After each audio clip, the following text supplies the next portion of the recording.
तो दुनिया के सारे इंसान एक माँ बाप की औलाद है। किसकी? बाबा आदम और अम्मा हव्वा। सुनने में तो नाम बड़े अजीब से लगते हैं, हंसी सी आती है ना। जो बात हकीकत है, सच है, उस पे शैतान अंदर से ख्याल डालता है, अरे कुछ नहीं है, झूठ है, कहीं कहीं कुछ ना है, सब बेकार की बात है। याद रखना, शैतान हमेशा धोखा ऐसे ही देता है। हकीकत जो होगी, सच्चाई जो होगी, उसे एक वहम दिखाएगा, एक धोखा दिखाएगा, ये बेकार की चीज़ें, कुछ नहीं है इसमें। अब जैसे इस कायनात का मालिक है अल्लाह, एक मालिक है, उसको दिखाएगा अरे कुछ नहीं है, ऑटोमेटिक सिस्टम है। अंदर से ख्याल पैदा करता है शैतान। समझ में आ रही है बात? इतनी बड़ी कायनात चल रही है और बनी हुई है और चल रही है, इससे अंधा कर देगा इंसान को, जो है झूठे गुमान में फंसा देगा, कुछ नहीं है। और याद रखना, इस दुनिया में हर इंसान इम्तिहान देने के लिए आता है। मालिक ने जीवन दे दिया है, दो रास्ते सामने कर दिए, अब बिन देखे उसे पहचानना है, बिन देखे उसे पहचानना है। संसार के सच्चे मालिक को ये पसंद है कि बिन देखे लोग उससे डरें और उसकी पहचान करें, इसीलिए कायनात बनाकर दिखाई नहीं देता है वो। समझ में आ रही है बात? और वो हमें सब देख रहा है, वो छांट रहा है कि कौन मेरी कदर करता है, मेरा एहसान मानता है, मेरी खोज करता है, मेरे लिए कोशिश मेहनत करता है, और कौन नहीं करता है। समझ में आ रही है बात? तो इसी प्रकार से हमें समझना है कि दुनिया के सारे इंसान एक माँ बाप की औलाद है। अब ये समझे हम पहले कि अल्लाह नहीं दिखाई दे रहा, इस कायनात का मालिक नहीं दिखाई दे रहा है, और ना ही मौत के बाद की ज़िंदगी दिखाई दे रही है। समझ में आ रही है बात? ये हमें करना क्या है, अपनी अकल के अंदर, हमारी अकल के अंदर अंधकार है, उस अंधकार को दूर करना है ईश्वर के ज्ञान से। इस दुनिया में हमें क्या करना है, ना तो संसार का मालिक दिखाई दे रहा है और ना मौत के बाद की ज़िंदगी दिखाई दे रही है। करना क्या है, हमें अकल की आँख से पहचानना है सच और झूठ के द्वारा कि मौत के बाद ज़िंदगी कैसे है और इस कायनात का एक मालिक कैसे है। ये सच और झूठ क्या है, ये हमें अकल से पहचानना है।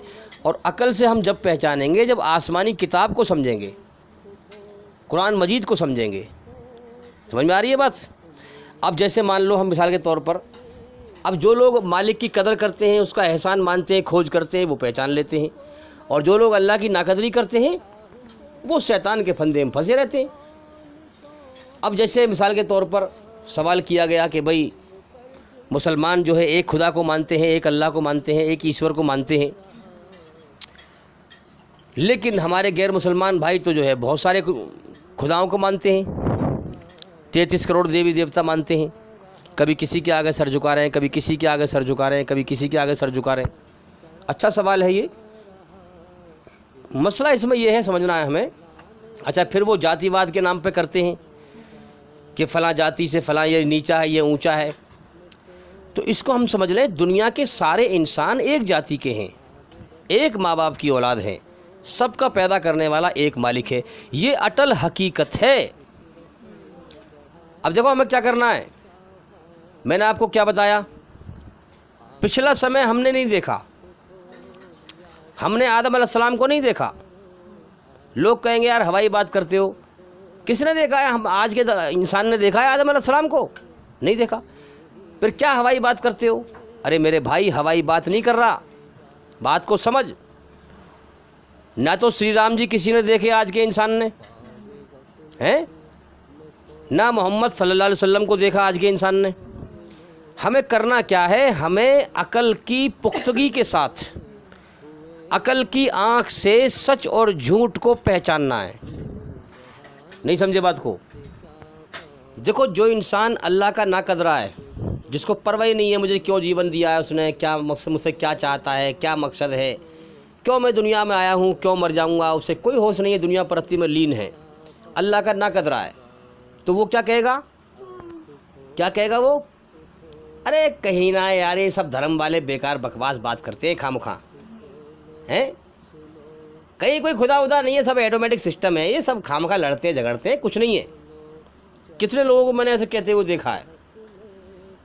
कितने लोग कहते हैं बताओ भाई मोहम्मद साहब को किसी ने देखा है कि नहीं देखा? अरे तब ऐसी बकवास करते फिर हैं ये। श्री राम जी को किसी ने देखा कि नहीं देखा? तो वैसी बकवास करते, कुछ नहीं है, ये तो सब लड़ाई झगड़े के काम है, सब ये धर्म फरम ये कुछ नहीं है इनमें। जो ना कदरा होगा वो अल्लाह को खोजना ही नहीं चाहेगा, अल्लाह की पहचान ही नहीं करना चाहेगा, जीवन का मकसद जानना ही नहीं चाहेगा। मैं दुनिया में क्यों आया हूँ, मुझे किसने पैदा किया है, मुझसे चाहता क्या है, वो जानना चाहेगा ही नहीं। और अल्लाह ताला ने, संसार के मालिक ने जो संसार चला रहा है, उसने कुरान मजीद में इस बात का इशारा भी किया है कि एक तबका शुरू से रहा है और हर वक्त रहता है। तबका मतलब इंसानों की ऐसी भीड़, ऐसे इंसान धरती पर, और क़यामत तक रहेगा। कैसा तबका, कैसे लोग? जो ये कहेंगे कि इस कायनात का कोई मालिक ही नहीं है, मौत के बाद कुछ नहीं है, ऑटोमेटिक सिस्टम है, वो कहते रहेंगे। अल्लाह कह रहा है ईमान वाले बंदों से, मेरे बंदो जो मुझ पर ईमान लाए हो उनके बहकाए मत आना। हाँ, तो हमारा यहाँ इम्तिहान लिया जा रहा है, और इम्तिहान ये है कि हम बिन देखे अपने बनाने वाले मालिक की खोज करते हैं कि नहीं, पहचान करते हैं कि नहीं, और सही हकीकत में सही जो जीवन का मकसद है उस पर गौर करते हैं कि नहीं, उसे पहचानते हैं कि नहीं। अब अगर देखा जाए, ना तो मौत के बाद की ज़िंदगी दिखाई दे रही, और याद रखना इस दुनिया में मौत के बाद की ज़िंदगी के इनकारी बहुत ज़्यादा हैं, बहुत ज़्यादा। कितना मुसलमान हैं जो मौत के बाद की ज़िंदगी को तो मानता है मगर उसके लिए तैयारी नहीं करता। तैयारी क्यों नहीं करता? जब दिल में यकीन ही मजबूत ना, तैयारी कहाँ से करेगा? जब दिल में यकीन ही मजबूत नहीं है, तैयारी कहाँ से? हरकत जो बड़ा कब करेगा इंसान? जब उसके दिल में यकीन होगा, जब भी हरकत करेगा, जब भी कर्म करेगा। यकीन मरा हुआ यकीन है, इससे कुछ हासिल नहीं होगा। तो अब हमें समझना है कि ना तो अल्लाह दिखाई दे रहा है और ना मौत के बाद की जिंदगी दिखाई दे रही है? कहो कि अब हमें कैसे पहचानना है? जिसकी मैं इबादत अकल से पहचानना है, अकल की सूझबूझ से। सच क्या है, झूठ क्या है, सच क्या है, झूठ क्या है, एक ईश्वर की पहचान क्या है, एक मालिक कैसे है इस कायनात का, ये हमें आसमानी किताब समझाएगी। दलील के एतबार से हमारी अकल दलील मांगती है ना, इंसानी अकल दलील मांगती है, समझे? जैसे मिसाल के तौर पर कोई शख्स हमसे कहे कि भाई फलां चीज़ ऐसे है, फलां पेड़ के पीछे सांप है, वो कहेगा भाई मैं कैसे मान लूँ इस बात को? हैं? दलील देके समझाओ। अगर सांप है तो मुझे बताओ, उधर जाना नहीं है पेड़ के पीछे, क्योंकि सांप बहुत खतरनाक काट लेगा। तो मुझे दलील दो इस बात की कैसे है सांप। तो वो इंसान दलील देगा कि देख ये दूर से देख, इस रेत पे सांप के जाने के निशान बनने के नहीं बनने, निशान बन रहे कि नहीं बन रहे? कि वो जो है हाँ यार बन तो रहे हैं भाई, उसके दिल में यकीन हो जाएगा पैदा फिर कि हाँ बनने, सही कह रहा है, ये निशान बनने, ये दलील होती है। इसी प्रकार से इस कायनात का एक मालिक कैसे है उसकी दलील देता है कुरान, ठोस दलील, जो इंसान के जो वाकई में सच को मानने वाला है, हकीकत पर चलने वाला है, मकरो फरेब से बचने वाला है, झूठ से बचने वाला है, धोखे से बचने वाला है, हकीकत में जीवन का सही मकसद जानने वाला है, अपने पैदा करने वाले सच्चे मालिक को पहचानने वाला है, जिसके अंदर तलब है, वो फिर अकल से पहचानेगा। तो कैसे पहचानना है हमें? जैसे धूप में बहुत बारीक एक धागा हो, बहुत बारीक एक धागा है, अब उस धागे को जो है लटका दें और फिर कहें भाई जरा परछाई देखना धागे की कहाँ है परछाई, धागे की परछाई कहाँ है देखो। अब जिसे जरा जो जल्दी से उतावला हो जाएगा क्या कहेगा वो, अरे हटा है कहीं ना, परछाई काम धोखा को कर रहे हो, बेवकूफ़ बना रहे हो खाम खा की हैं। अब जो गौर करेगा, मेहनत करेगा, वो उस परछाई को पहचान लेगा और देख लेगा, निशानदेही कर लेगा उसकी। इसी प्रकार से जो अल्लाह की कदर करेगा, उसने मुझे जीवन दिया है, वो मुझे हर वक्त खिला रहा है पिला रहा है, उसका एहसान मानेगा, तो वो भी सच्चाई को इसी तरह से पहचान लेगा। जबकि सच्चाई इस दुनिया में स्पष्ट है, खुली हुई है, ऐसा नहीं है, मगर इंसान की बुद्धि अकल अंधेरे में है। अकल का ही अल्लाह ने इम्तिहान लिया है। सबसे मेन चीज़ क्या है इंसान के अंदर? अकल। अकल से ही पागल हो गया, पर क्या इंसान है वो? अकल है। और अकल के ही बारे में आता है हदीस में कि अल्लाह ने सबसे पहले कलम को पैदा किया, फिर दवात को पैदा किया, फिर सारे इंसानों की अकल को पैदा किया, और फिर फरमाया कि मेरे नज़दीक सबसे ज़्यादा पसंदीदा अकल है। और फिर दुनिया की सारी अकलों से खिताब किया है कि ए अकल, जिस अकल ने मेरी तरफ ध्यान लगाया, मैं उस अकल को अपनी सच्चाई समझा दूंगा, और जिसने ध्यान नहीं, उसकी अकल सुधार दूंगा, मैं समझा दूंगा और सुधार दूंगा। सुधारने का मतलब ये है कि अल्लाह ताला अपनी बनाई हुई रचना के आधार पर उसको चला दे सीधा सच्चाई के रास्ते पर, उसकी अकल को सच्चाई समझा दे, फिर वो किसी के बहकाए में ना आए और समझ जाए कि असल ज़िंदगी मौत के बाद है। अगर मैं अच्छे कर्म करूँगा तो मुझे वहाँ बदला मिलेगा, उसके दिल में यकीन बन जाएगा। देखो, दिल और अकल, इन दोनों से ईमान बनता है, दिल और अकल से।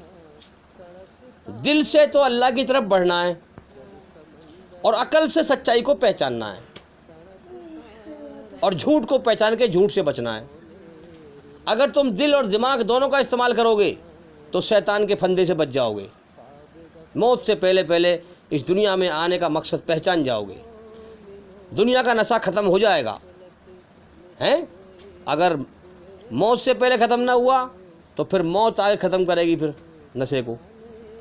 अगर मौत पे ख़त्म हुआ तो फिर हमेशा की बर्बादी है, याद रखें। तो इसी प्रकार से जैसे तागा होता है, तागे को देखते हैं, इसी प्रकार से हमें देखने में तो लगता है अल्लाह नहीं दिखाई दे रहा, और हकीकत में नहीं दिखाई दे रहा, ना मौत के बाद की ज़िंदगी दिखाई दे रही। समझे? शैतान ना दिखने वाली चीज़ पर शैतान को मौका मिल गया कि मैं इंसान को आसानी से गुमराह कर सकूँगा, दुनिया में दिखने वाली चीज़ों पर भटकाऊँगा, गुमराह करूँगा। और हकीकत में जो लोग गौर नहीं करते, आज धरती पर कितने इंसानों की भीड़ गुमराह है, भटका रखी है शैतान ने। तो हकीकत यह है कि दुनिया के सारे इंसान एक माँ बाप की औलाद हैं, कोई ऊंचा नहीं, कोई नीचा नहीं। अल्लाह के नज़दीक जात पात, रंग, नस्ल, छूत छात, ऊंच नीच ऐसा कुछ नहीं है, सारे इंसान बराबर हैं। अगर कोई बड़ा है तो वो बड़ा है जो ईश्वरी रचना के आधार पर चलता हो, अच्छाई पर बुराई से बचता हो, और अल्लाह ईश्वर को राज़ी करता हो। अब देखो, सबका मालिक एक है और उसका कोई रूप आकार नहीं है, उसको कोई आँखों से दुनिया में देख नहीं सकता है, मगर शैतान ने कितनी इंसानों की भीड़ को, कितनी बड़ी भीड़ को गुमराह कर रखा है। किसी को कितनी पब्लिक को पत्थरों के आगे सर झुकवा रहा है। असल में जो अल्लाह से, अपने बनाने वाले सच्चे मालिक से हटा हुआ है और उसकी पैदा की हुई चीज़ों की पूजा कर रहा है, वो असल में शैतान की ही पूजा है, याद रखना। क्योंकि शैतान ने गुमराह किया है ना, शैतान ने भटकाया। तो कितनी भीड़ को जो है शैतान ने गुमराह कर रखा है, पत्थरों के आगे सर झुकवा रहा है। तुम देखते नहीं हो निकलते पड़ते, मंदिर बने हुए हैं, लोग उनके आगे सर झुका रहे हैं, इंसानों की सी मूर्ति बना लिए। और अजीब बात देखो कि जो है उस पर जो है पत्थरों की मूर्ति पर लड्डू चढ़ा रहे हैं, यानी क्या क्या चीज़ चढ़ा रहे हैं, और फिर वो हवा से निकलते हैं, कुत्ता मुतता है उसके ऊपर। इतना समझ नहीं इंसान के अंदर कि मैं कर क्या रहा हूँ और ये हो क्या रहा है। मैं इसको भगवान समझ रहा हूँ, कुत्ता मूत गया इसके ऊपर। अरे इसके ऊपर कुत्ता मूत गया, ये कुत्ते को ना भगा सका, तेरी मुसीबत कहाँ दूर कर लेगा। अरे इतनी बात पे गौर कर ले। मगर अकल का अल्लाह की जब कदर नहीं करता इंसान, उसको दिल से नहीं चाहता कि मुझे किसने पैदा किया है, क्यों पैदा किया है, तो फिर शैतान फिर आसानी से उसे गुमराह कर लेता है, याद रखें। अब शैतान फिर झगड़े भी कराएगा, फसाद भी कराएगा, आपस में मरवाएगा, कटवाएगा। सबका मालिक एक है, सब एक माँ बाप की औलाद हैं, मगर आपस में नफरत पैदा कर रखी है, आपस में मरवा रहा है। आज क्यों धर्म के नाम पर झगड़े हो रहे हैं? क्योंकि जिन बदबख्तों ने शैतान के रास्ते को अपनी मर्जी से चुन लिया है, रहमान के रास्ते से हट गए, उसकी रचना के खिलाफ चल रहे हैं, वो धरती पर फसाद फैला रहे हैं और सच्चे धर्म को मिटाने की कोशिश कर रहे हैं, लेकिन जीवन का समय पूरा कर रहे हैं। याद रखना, इम्तिहान लिया जा रहा है उनका। जिस दिन मौत आएगी, नरक की आग के सिवा कुछ ना होगा। फिर रोएंगे अपने इस दुनियाई कर्मों को, काश हम गौर करते, हमने गौर ही ना किया, सच और झूठ की तहकीक ही ना की, सच्चे धर्म को पहचानने की कोशिश ही ना करी। जिस धर्म से हम नफरत करते रहे, वही धर्म हमारे मालिक का सच्चा धर्म था। इस्लाम सच्चा धर्म था हमारे बनाने वाले मालिक का, मगर हम शैतान के रास्ते में बहकाए में चलते रहे, हमने तहकीक ही ना करा कि हमने गौर ही ना किया, हम बर्बाद हो गए। देखो, अगर दुनिया में कोई इंसान परेशान हो तो लोग कहते हैं भाई सब्र कर ले, भाई सब्र कर ले, सब्र का फल मीठा होता है, कहते नहीं कहते। और हकीकत में जब देखते हैं जो इंसान सब्र करता है तो हर मुश्किल के बाद आसानी होती है, फिर मुश्किल के बाद आसानी होती है। अल्लाह की कुदरत है ये तो। लेकिन नरक में जब डाला जाएगा, सुनो गौर से, तो वहाँ पर क्या कहा जाएगा? सब्र करो या ना करो, तुम्हारे लिए बराबर है। वहाँ कोई आसानी नहीं मिलेगी सिवाय तबाही और बर्बादी के। आज जो लोग अपने जीवन के समय को ईश्वरीय रचना के खिलाफ चलकर, शैतान के रास्ते पर चलकर, इस्लाम से दुश्मनी निभाकर अपने जीवन के समय को बर्बाद कर रहे हैं, जिस दिन दम निकलेगा, जिस दिन मौत आएगी, ऐसे तबाह होंगे कि अपने एक एक कर्म के लिए, एक एक बोल के लिए बहुत रोएंगे और ऐसे बर्बाद होंगे हमेशा के लिए कि ना जी सकेगा इंसान, ना मर सकेगा, तड़पता रहेगा हमेशा।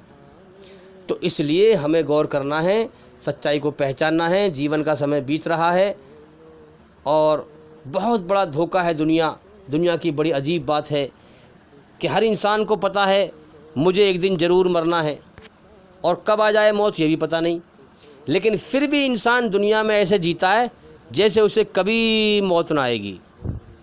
ये धोखा है। इसलिए हमें ज़रूरत है कि हम जागें, हम क्या देख रहे हैं और हकीकत क्या है, हम क्या सोच रहे हैं और हकीकत क्या है। हकीकत ये है कि जीवन कभी भी ख़त्म हो सकता है और हम दुनिया में हमेशा जीने की तरफ ध्यान लगा रहे हैं। हम कर क्या रहे हैं, हम सोच क्या रहे हैं? हम आँखों से धोखा देख रहे हैं, आँखों से हम सिर्फ दुनिया के मज़े देख रहे हैं, कोठी बिल्डिंग बंगले देखकर उसकी हवस की दौड़ लगा रहे हैं। हम आँखों से दूसरों के मरने को नहीं देख रहे। इस दुनिया में मौत के सिस्टम पे गौर करो, यहाँ कितने लोग मर रहे हैं, क्या देख रहे हो? हकीकत देखो, झूठ मत देखो, सच को देखो। कितने लोग मर रहे हैं, तुम्हारा भी भरोसा नहीं है, तुम भी कभी भी मर सकते हो, हैं? इस दुनिया में धोखे को मत देखो। इस दुनिया बीमारियों का घर है, कितने हॉस्पिटल भरे पड़े हैं, दुखों का घर है, लोग दुखी हैं, लोग बीमारियों में जूझ रहे हैं। ये दुनिया गमों का घर है, ये दुनिया मौत का घर है, ये दुनिया खतरों का घर है, ये दुनिया एक्सीडेंट का घर है, ये दुनिया एक मुसीबत का घर है। इस दुनिया के अंदर शैतान के अड्डे हैं, कदम कदम पर, जगह जगह फसाद ही फसाद है, जुल्म ही जुल्म है, ज्यास्ती ही ज्यास्ती है। इस दुनिया में जो इंसान अच्छा होगा वो कभी दुनिया में दिल नहीं लगाएगा। जो इंसान अमन पसंद होगा, शांति पसंद होगा, इस दुनिया में कभी दिल नहीं लगाएगा, क्योंकि ये दुनिया फसाद का अड्डा है, जुल्म ज्यास्ती का अड्डा है।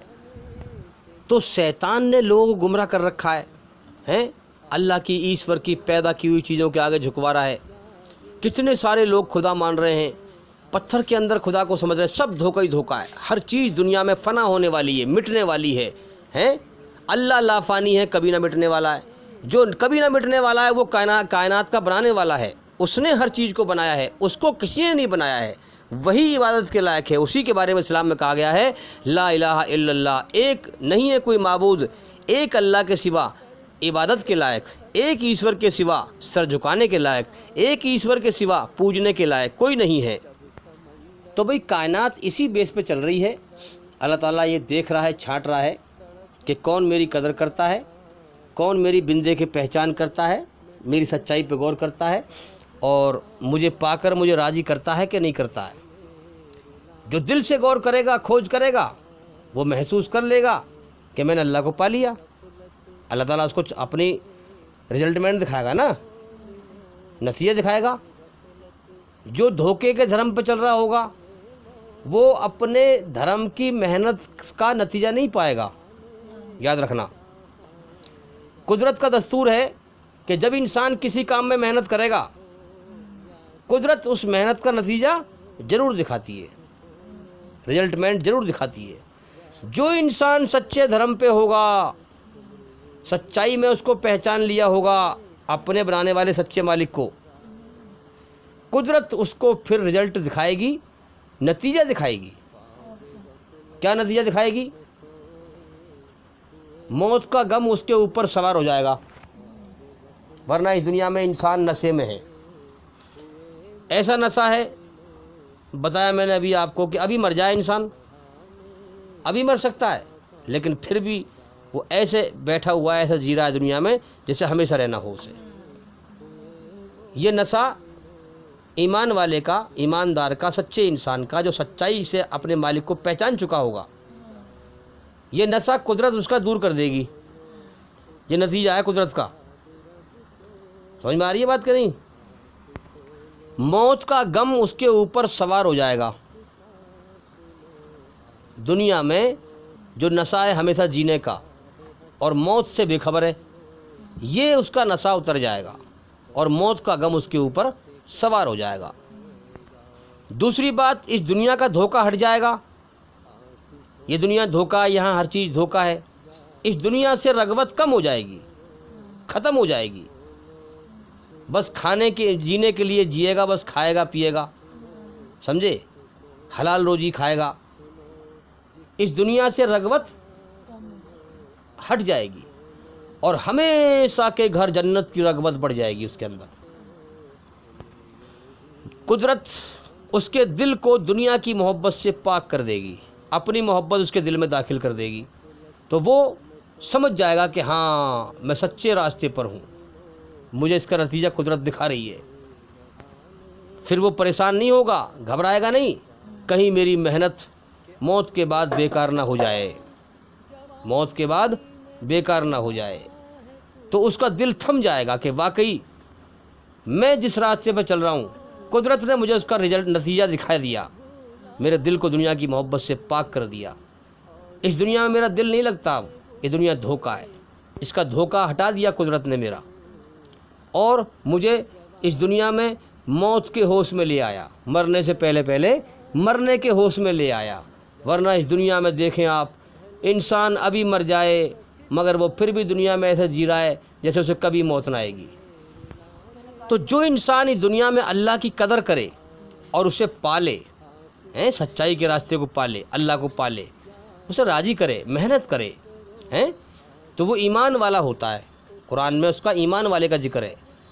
ईश्वरी रचना दो प्रकार की है, ईमानदार बन या बेईमान बन। पूरी दुनिया के इंसानों के अंदर यही रचना है और इसी रचना के आधार पर कुरान संसार के सच्चे मालिक की सच्ची किताब है, जो हमें आदेश देती है अच्छाई पर चलने का और बुराई से बचने का। अब जो ईमान वाला सच्चे रास्ते पर चलने वाला है, मौत का गम तो सवार हो गया उसके ऊपर, मौत के होश में तो आ गया, याद रखना। लेकिन जब उसकी मौत आएगी, मोमिन के लिए, ईमान वाले के लिए अल्लाह की तरफ से मौत एक खूबसूरत तोहफा है उसके लिए। अच्छा, रूह कहाँ होती है? जैसे कांटों के अंदर कोई कपड़ा रेशम का फंसा दें आप, खाड़दार झाड़दार जो कांटे होते हैं, उनके अंदर कोई रेशम का कपड़ा फंसा दें बुरी हालत से, ऐसे ही पूरे शरीर में रूह फंसी हुई होती है, इंसान की आत्मा पूरे शरीर में। और जो रूह की जो मेन जगह है वो है दिल। दिल के अंदर, दिल हमें अल्लाह के हवाले करना है, अपनी आत्मा को, अपनी रूह को अल्लाह के सामने झुका देना है। किसी ने क्या खूब कहा है, ढूंढ के अपनी खाक में जिसने पाया अपना आप, यानी अपनी ही खाक, यानी इंसान क्या है, एक खाक ही तो है, मिट्टी से पैदा है और मिट्टी मिल जाएगा। तो ढूंढ के अपनी खाक में जिसने, यानी अपनी खाक में ही ढूंढ के ढूंढ के अपनी खाक में जिसने पाया अपना आप। अपना आप क्या है? घमंड, मैं, अहंकार। इस घमंड को मिटाना है अल्लाह के सामने। अपने आप को पहचानना है कि मेरी हस्ती क्या है और अल्लाह की हस्ती क्या है। उसने मुझे पैदा किया है, वो मालिक है, वो खालिक है, वो मुझे बनाने वाला है, वो मुझे जीवन देने वाला है, उसने मुझे ज़िंदगी दी है, वो मुझे मौत देगा। सारी तारीफ़ों का मालिक वही है। आज दुनिया में धोखा लगा हुआ है। गोरा इंसान कहता है मैं बड़ा खूबसूरत हूँ, मैं बड़ा तारीफ़ के लायक हूँ। अरे बेवकूफ़, तू नहीं है खूबसूरत। जिसने तुझे गंदे पानी के कतरे से इंसान बनाया है वो है तारीफ़ के लायक। तंदुरुस्त आदमी सोचता है मैं बड़ा सबसे अच्छा हूँ, मेरी बड़ी तारीफ़ है, मेरी हाइट लंबी, मेरी तंदुरुस्ती अच्छी। अरे तेरी तंदुरुस्ती अच्छी नहीं है, जिसने तुझे गंदे पानी के कतरे से इंसान बनाया है वो है तारीफ़ के लायक। तो ए इंसान अपनी खुद ही पहचान। हाँ ए गाफिल इंसान, अल्लाह के सामने अपने आप को खाक में मिला दे। याद रखना, अल्लाह की मोहब्बत के सामने सारी मोहब्बतें धोखा हैं जो मौत पर ख़त्म हो जाएंगी। अल्लाह ही की मोहब्बत साथ जाएगी। तो जब ईमान वाले की मौत आती है तो याद रखना, आपने देखा नहीं दुनिया के अंदर डॉक्टर लोग जो होते हैं जब वो ऑपरेशन करते हैं तो ऐसा इंजेक्शन लगाते हैं कि शरीर को सुन्न कर देते हैं। अब उसका पेट फाड़ो, कुछ भी करो, उसे कोई पता नहीं चलता। इसी प्रकार से अल्लाह का हुक्म होता है फरिश्तों को कि मेरे ईमान वाले बंदे को तकलीफ़ ना पहुँचे। जब शरीर से उसकी रूह निकाली जाए, आत्मा निकाली जाए, तो यही हिसाब फरिश्तों का है कि फरिश्ते भी इसी हिसाब से निकालते हैं कि उसको बिल्कुल तकलीफ़ नहीं होती। वल्कन मरने पर उसे और मज़ा आता है, सुकून मिलता है, उसे बिल्कुल तकलीफ़ नहीं होती। मौत एक तोहफ़ा है अल्लाह की तरफ से सच्चे इंसान के लिए, ईमानदार इंसान के लिए। और अगर डॉक्टर जो है सुन्न करने की सुई ना लगाएं उसके और ऐसी ऑपरेशन करने लगें, कितनी तकलीफ़ होगी इंसान को, बल्कि और उसको तकलीफ़ देने का और इंजेक्शन लगा दें, बजाय सुन्न का लगाने के तकलीफ़ देने का और इंजेक्शन लगा दें उसे, तो कितनी तकलीफ़ होगी उस ऑपरेशन के टाइम पे। इसी प्रकार से जो अल्लाह का बागी है, बदबख्त है, अल्लाह की रचना के ख़िलाफ़ चला, धरती पर फसाद फैलाया, जुल्म जास्ती फैलाई, अल्लाह को नाराज़ किया, ईश्वरी रचना के ख़िलाफ़ चला, उसको भी अल्लाह ताला फिर ऐसी तकलीफ़ देगा मौत पे। तो याद रखना, इस कायनात का एक मालिक है, हमारा एक मालिक है।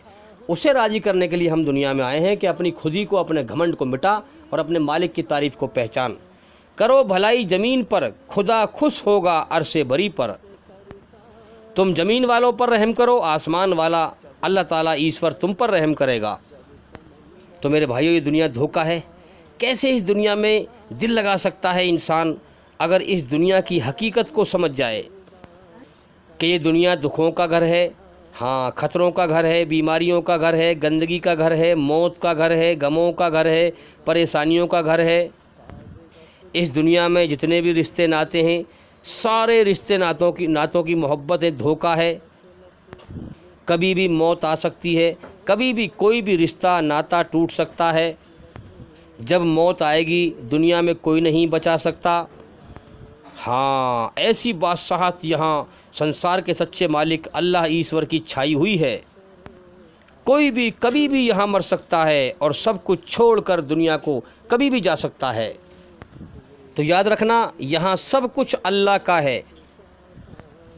बंदे की हर चीज़ पर अल्लाह ही का इख्तियार है। बस जो इंसान, जो बंदा अल्लाह के सामने, अपने बनाने वाले सच्चे मालिक के सामने झुक जाता है, हाँ, उसकी तारीफ़ पर राज़ी हो जाता है, उसे अल्लाह अपनी मर्ज़ी पर चला देता है। तो मेरे भाइयों, याद रखना, इस दुनिया में हमें इम्तिहान लेने के लिए, कर्म करने के लिए भेजा गया है। अल्लाह ईश्वर ने हमें ज़िंदगी देकर ज़िंदगी के साधनों में ही कर्म करने का, टेस्ट का ज़रिया बना दिया है और अच्छाई बुराई की रचना हमारे अंदर रच दी है और जीवन के साधन देकर उसी में कर्म करने का ज़रिया बना दिया है, जीवन का समय दे दिया है। इसलिए मेरे भाइयों, जो दुनिया का धोखा पहचान ले, अपने मालिक को पहचान ले, उसे राज़ी करके जाए, तो याद रखना, अल्लाह ताला अपने नेक बंदे का मरते ही स्वागत करता है। बेहतरीन तरीके से उसका स्वागत किया जाता है। याद रखना, पहचानो अपने बनाने वाले सच्चे मालिक को। इस कायनात में एक जर्रा भी, एक कण भी एक अल्लाह के सिवा किसी और ने पैदा नहीं किया है। अल्लाह के सिवा ये कोई हक़ नहीं रखता, अल्लाह के सिवा कोई ये नहीं कह सकता कि एक जर्रा भी मैंने पैदा किया है। हाँ, सिर्फ़ हर चीज़ को अल्लाह ने पैदा किया है और किसी का अधिकार नहीं है कोई ये कह सके कि अल्लाह के सिवा फ़लाँ चीज़ को मैंने पैदा किया है। हर चीज़ को, इस कायनात में हर चीज़ को अल्लाह ने पैदा किया है। अगर इंसान ने कोई चीज़ बनाई है तो इंसान को भी अल्लाह ने अकल दी है, जभी तो बनाई है। तो भाई जीवन के मकसद पर गौर करें, अपने सही मालिक को पहचानें। जीवन मौत की तरफ जा रहा है, उसका ज्ञान हासिल करें। हमारे चैनल के अंदर जाकर के एक एक करके सभी वीडियो देखें और सुनें, ताकि जल्दी से जल्दी आप अंधकार से निकल कर रोशनी में आएँ। तो भी मैं उम्मीद करता हूँ कि सवाल का जवाब हो गया, और भाई इंशाअल्लाह ज़िंदगी रही तो फिर मुलाकात होगी। अस्सलामु अलैकुम वरहमतुल्लाहि वबरकातुहू। किन सांसों का मैं एतबार करूं जो अंत में मेरा साथ छोड़ जाएगी? किस धन का मैं अहंकार करूं जो अंत में मेरे प्राणों को बचा नहीं पाएगा? किस तन पे मैं अहंकार करूं जो अंत में मेरा आत्मा का बोझ नहीं उठा पाएगा? खुदा की अदालत में वकालत नहीं होती, और यदि सजा हो जाए तो जमानत नहीं होती, तो जमानत नहीं होती। अल्लाह के आगे साफ दिल से तौबा करो। उम्मीद है कि वो तुम्हारे गुनाह तुमसे दूर कर देगा और तुमको जन्नतों में जिनके नीचे नहरें बह रही हैं दाखिल करेगा। उस दिन अल्लाह पैगंबर सल्लल्लाहु अलैहि वसल्लम को और उन लोगों को जो उनके साथ ईमान लाए हैं रुस्वा नहीं करेगा, बल्कि उनका नूर ईमान उनके आगे और दाहिनी तरफ रोशनी करता हुआ चल रहा होगा, और वो अल्लाह से इल्तिजा करेंगे कि ऐ परवरदिगार, हमारा नूर हमारे लिए पूरा कर और हमें मुआफ फरमा। बेशक अल्लाह हर चीज पर कादिर है। लोगों का हिसाब अमाल का वक्त नजदीक आ पहुंचा है और वो गफलत में पड़े उससे मुंह फेर रहे हैं। उनके पास कोई नई नसीहत उनके परवरदिगार की तरफ से नहीं आती, मगर वो उसे खेलते हुए सुनते हैं। उनके दिल गफलत में पड़े हुए हैं। जो लोग अपने परवरदिगार से डरते हैं उनके बदन के रोंगटे उसे सुनकर खड़े हो जाते हैं, फिर उनकी खालें नर्म हो जाती हैं और दिल भी नर्म होकर अल्लाह की याद की तरफ मुतवज्जे हो जाते हैं। यही अल्लाह की हिदायत है। वो इससे जिसको चाहता है हिदायत देता है, और जिसको अल्लाह गुमराह रहने दे उसको कोई हिदायत देने वाला नहीं। जो लोग अपने परवरदिगार से डरते हैं उनके बदन के रोंगटे उसे सुनकर खड़े हो जाते हैं, फिर उनकी खालें नर्म हो जाती हैं और दिल भी नर्म होकर अल्लाह की याद की तरफ मुतवज्जे हो जाते हैं। यही अल्लाह की हिदायत है। वो इससे जिसको चाहता है हिदायत देता है, और जिसको अल्लाह गुमराह रहने। जब तुम्हारे परवरदिगार ने फरिश्तों से कहा कि मैं मिट्टी से इंसान बनाने वाला हूं, जब मैं उसको दुरुस्त कर लूं और उसमें अपनी रूह फूंक दूं तो उसके आगे सजदे में गिर पड़ना। सो तमाम फरिश्तों ने सजदा किया मगर इब्लीस के वो अकड़ बैठा और काफिरों में हो गया। अल्लाह ने फरमाया कि ऐ इब्लीस, जिस शख्स को मैंने अपने हाथों से बनाया उसके आगे सजदा करने से तुझे किस चीज ने मना किया? क्या तू गुरूर में आ गया या ऊंचे दर्जे वालों में था? बोला कि मैं इससे बेहतर हूं कि तूने मुझको आग से पैदा किया और इसे मिट्टी से बनाया। फरमाया बस यहां से निकल जा, तू मरदूद है और तुझ पर क़यामत के दिन तक मेरी लानत पड़ती रहेगी। कहने लगा कि मेरे परवरदिगार, अच्छा तो मुझे उस रोज तक के लोग उठाए जाएं मोहलत दे। फरमाया कि तुझको मोहलत दी जाती है उस रोज तक जिसका वक्त मुकर्रर है। कहने लगा कि मुझे तेरी इज्जत की कसम, मैं इन सब को बहकाता रहूंगा, और जिसका नामा अमाल उसकी पीठ के पीछे से दिया जाएगा तो वो मौत को पुकारेगा और दोज़ख में दाखिल होगा, और हर तरफ से उसे मौत आ रही होगी मगर वो मरने में नहीं आएगा, और उसके बाद सख्त अजाब होगा, जिन दर्द देने वाला अजाब होगा। वो चाहेंगे कि आग से निकल जाएं मगर उससे नहीं निकल सकेंगे, और उनके लिए हमेशा का अजाब है। और जो काफिर हैं उनके लिए आग के कपड़े कता किए जाएंगे और उनके सरों पर जलता हुआ पानी डाला जाएगा। उससे उनके पेट के अंदर की चीजें और खालें गल जाएंगी, और उनके मारने के लिए लोहे के हथौड़े होंगे। जब वो चाहेंगे कि उस रंजो तकलीफ की वजह से दोज़ख से निकल जाएं, तो फिर उसी में लौटा दिए जाएंगे और कहा जाएगा कि जलने के अजाब का मजा चखते रहो। यही वो जहन्नम है जिसे गुनहगार लोग झुठलाते थे। वो दोज़ख और खौलते हुए गर्म पानी के दरमियान घूमते फिरेंगे। तो काफिरों, आज बहाने मत बनाओ, जो अमल तुम किया करते थे उन्हीं का तुमको बदला दिया जाएगा। इस्लाम की स्थापना किसने और कब की? इस्लाम की स्थापना अल्लाह ने की, आदम अलैहिस्सलाम को पहला नबी बनाकर। इस्लाम की स्थापना उस समय हुई जब अल्लाह ने आदम अलैहिस्सलाम को दुनिया में उतारा और कहा, जब मेरी तरफ से हिदायत आए तो उसकी पैरवी करना, और जो लोग मेरी हिदायत की पैरवी करेंगे वो फायदे में होंगे। कुरान की सूरह बकरा की आयत 35 से 39 तक अल्लाह ने फरमाया, और हमने कहा कि ऐ आदम, तुम और तुम्हारी बीवी बहिश्त में रहो और जहां से चाहो बेरोक टोक खाओ पियो, लेकिन इस दरख्त के पास न जाना, नहीं तो जालिमों में हो जाओगे। फिर शैतान ने दोनों को उस दरख्त के बारे में फिसला दिया और जिस ऐशो निशात में थे उससे उनको निकलवा दिया। तब हमने हुक्म दिया कि बहिश्त बरी से चले जाओ, तुम एक दूसरे के दुश्मन हो, और तुम्हारे लिए जमीन में एक वक्त तक ठिकाना और माश मुकर्रर कर दिया गया है। फिर आदम ने अपने परवरदिगार से कुछ कलिमात सीखे और मुआफी मांगी तो उसने उनका कसूर मुआफ कर दिया। बेशक वो मुआफ करने वाला है, बड़ा मेहरबान है। हमने फरमाया कि तुम सब यहां से उतर जाओ, जब तुम्हारे पास मेरी तरफ से हिदायत पहुंचे तो उसकी पैरवी करना, कि जिन्होंने मेरी हिदायत की पैरवी की उनको न कुछ खौफ होगा और न वो गमनाक होंगे, और जिन्होंने उसको कबूल न किया और हमारी आयतों को झुटलाया वो दोज़ख में जाने वाले हैं और वो हमेशा उसमें रहेंगे। इस तरह इस्लाम की स्थापना अल्लाह ताला ने आदम अलैहिस्सलाम के जरिए की। समय के साथ साथ लोगों में खराबी और गुमराही आती थी और लोग अपने अपने इबादत के तरीके चलन में ले आते थे, और समय समय पर अल्लाह ताला की हिदायत आती रही और अल्लाह के पैगंबर दुनिया के अलग अलग इलाकों में अल्लाह का पैगाम लोगों तक पहुंचाते रहे। अल्लाह की ये हिदायत आखिरी पैगंबर मोहम्मद सल्लल्लाहु अलैहि वसल्लम पर आकर समाप्त हो गई।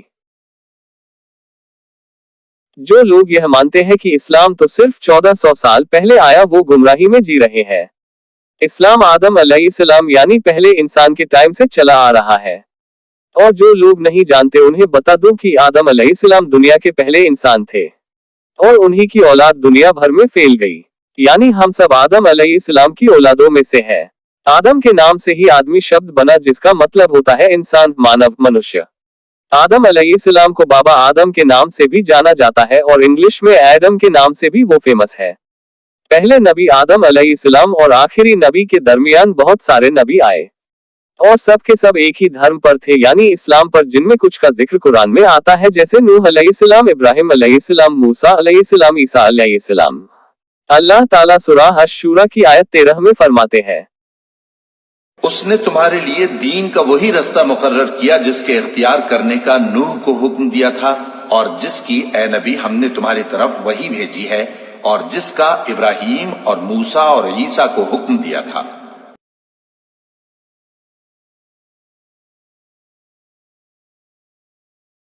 अब आपको यह पता चल गया होगा कि इस्लाम 1400 साल पहले नहीं आया और न ही मोहम्मद सल्लल्लाहु अलैहि वसल्लम इस्लाम के संस्थापक है।